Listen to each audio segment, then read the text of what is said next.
In Bruges, let yourself first of all be carried away by the timeless rhythm of a horse-drawn carriage, in the tiny streets with their tall houses typical of the Flemish Middle Ages. And then discover the real face of this Venice of the North, with a leisurely trip down its labyrinth of canals. With its calm, low waters, it's a proud yet mischievous city, both sober and opulent, contemplating the passing centuries. The soul of a city is an ephemeral alchemy that reveals itself in the day-to-day, and some of the locals, emblems of their city, play an important role in this. A good example in Bruges is the restaurant de Snippe, a local name for the woodcock, and its chef, Luc Huysentruit. Come and sit down in this 18th century dining room. They say you can't know a city until you've had a good meal there, and this is our chance to test that old saying.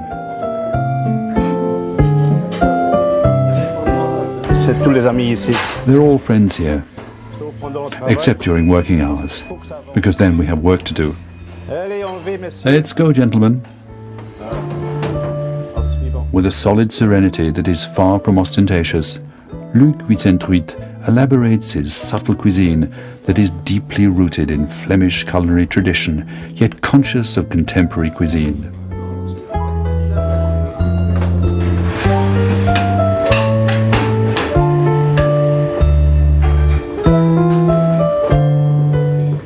Let's follow these dishes out onto the luminous pergola that harbors great ceramic works by Leschinski and a lovely garden fountain.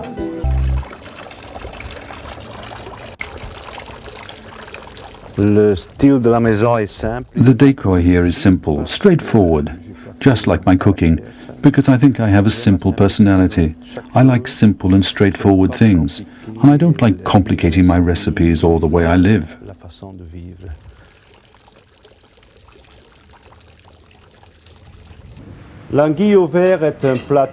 Eel in a green sauce is a Flemish dish typical of this region. First, we need a cleaned eel, and then these herbs from my herb garden.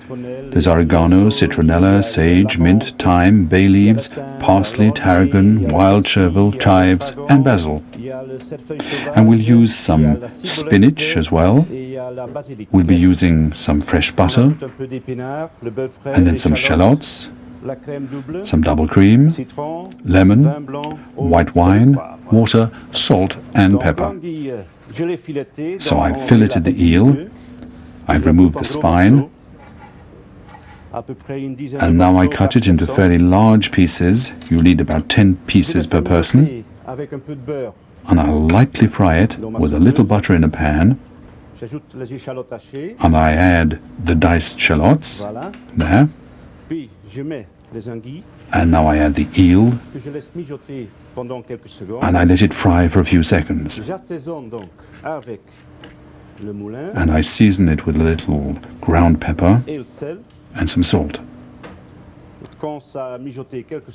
So we've let it fry now for a few seconds, not too long, otherwise it goes a little yellow, and we certainly don't want that. Now we add the white wine and the water. There. And now we'll let all of this simmer for about 10 minutes. We then remove the pieces of eel and we place them on a plate. We keep the juice. And then we reduce the cooking juice for a few seconds. And then we add the double cream, like so. And then the spinach, which has been very finely minced, and the mixture of herbs, which have also been very finely sliced. And this gives us a green sauce. And we finish with the sauce. The sauce shouldn't be too thick. And there's your eel in a green sauce. Have a good meal. These days, people eat a little lighter than they used to. And people are a little more suspicious of beef and poultry after all the bad press there's been. So there's been a real vegetable revival. That's why we now have a vegetarian menu, which we call our garden menu. And it's been very popular. And in our recipes, we add loads of vegetables with everything, even with fish. We use the whole garden. Lots of fresh herbs, because there are lots of them right now. They're in season.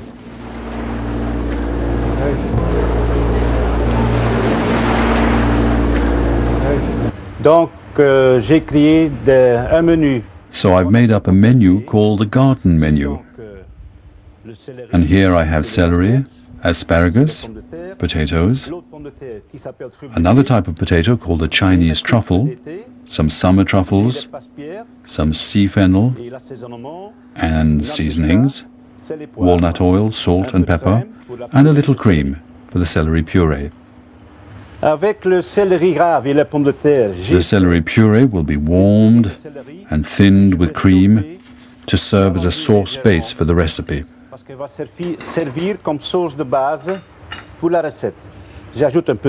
I add a little cream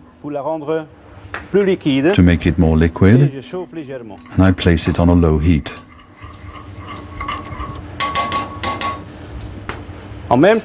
Meanwhile, I'll lightly fry the asparagus in some olive oil just to give them a little color, and that way they'll look a little more attractive. And then I'll add some summer truffles to the celery puree to give it a slightly Périgord flavor. There. There, I'll just flip over the asparagus spears, which have taken on a slightly golden hue. They look good that way.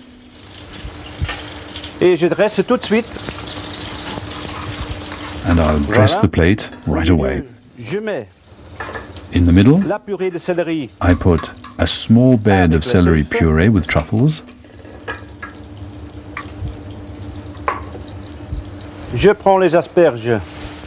I take the asparagus out, and I place them on a paper towel to absorb the fat.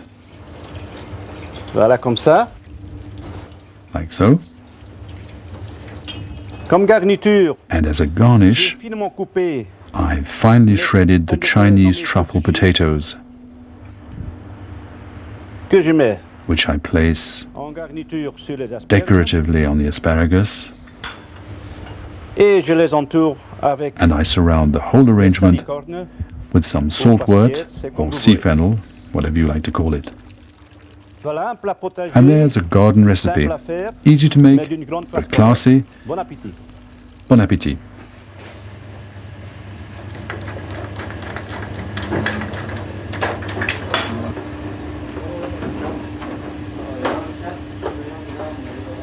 When it comes to fine cuisine, all we see is the final arrangement of a recipe's ingredients.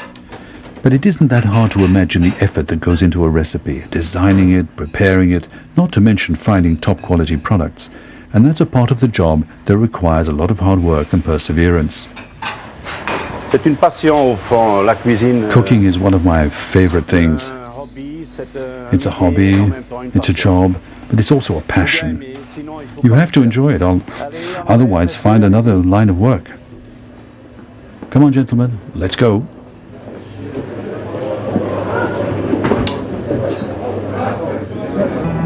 A delicious yet simple dish is prawn tails with chives and Bruges pale ale. For that, we need some prawns, an apple, a tomato, some olive oil, shallots, chives, salt, sugar, pepper, and of course, a bottle of our very good Bruges pale ale. And if you're interested, I'll take you to see the brewery tomorrow. I've begun by shelling the raw prawns, as you can see, and I put a little sugar on the apple and glazed it using a slow combustion stove. That'll be a garnish. And now I'm going to fry the prawn tails in olive oil. There. Like that you can see. You can even heat the oil until it smokes, because we have to cook these pretty fast. There.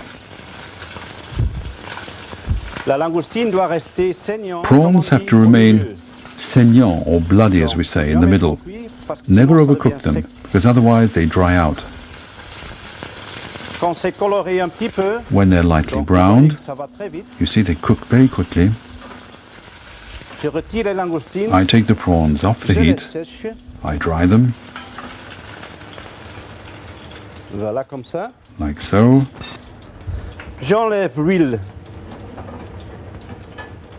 And I save the oil from the frying pan.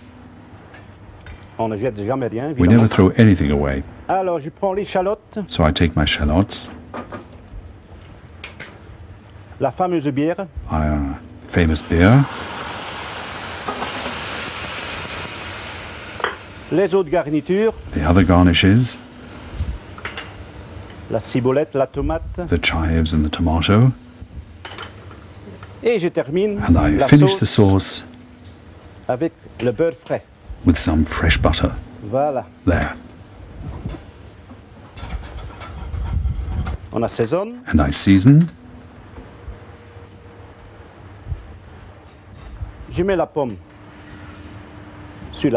I put the apple on the plate, and for decoration, a slightly cooked prawn head. And then I put the prawns themselves.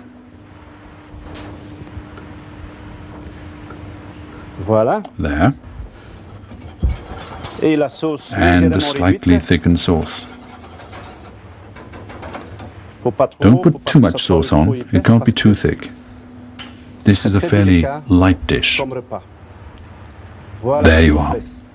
And so here you have prawn tails with Bruges pale ale sauce. And now a dessert that's not too hard to make, but it really is delicious.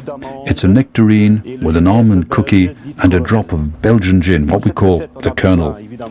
So for this recipe we'll need a nectarine, obviously, some flour for the cookie, some melted butter, shaved almonds, the juice from an orange, the orange rind, some sugar, the gin, and the sugar to glaze the nectarine at the end. I make the cookie using the flour, almonds, sugar, melted butter,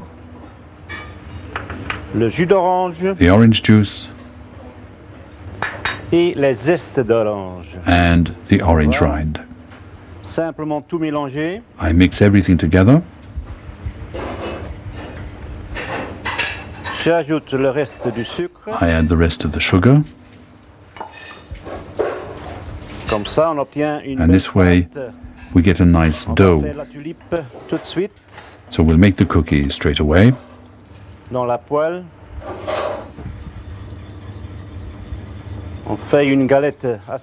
We make a very fine pancake in the frying pan.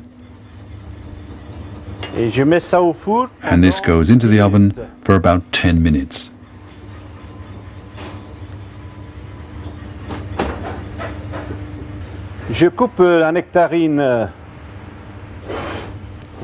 Then I cut up the nectarine into little slices.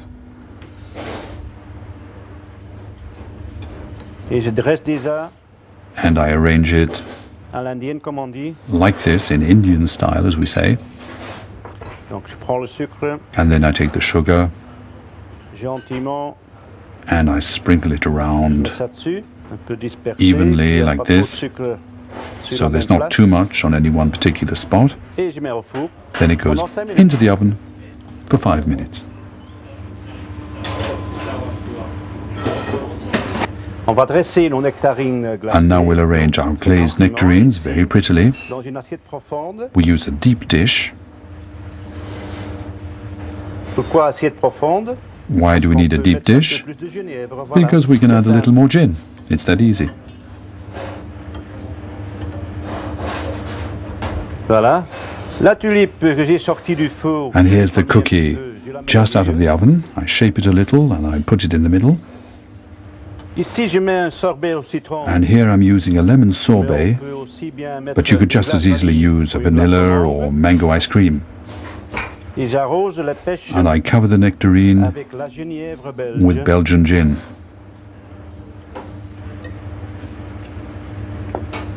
Je décore And I add avec une petite feuille. a little leaf of red basil for decoration. Voilà. And there you have your nectarine with Belgian gin, the Colonel.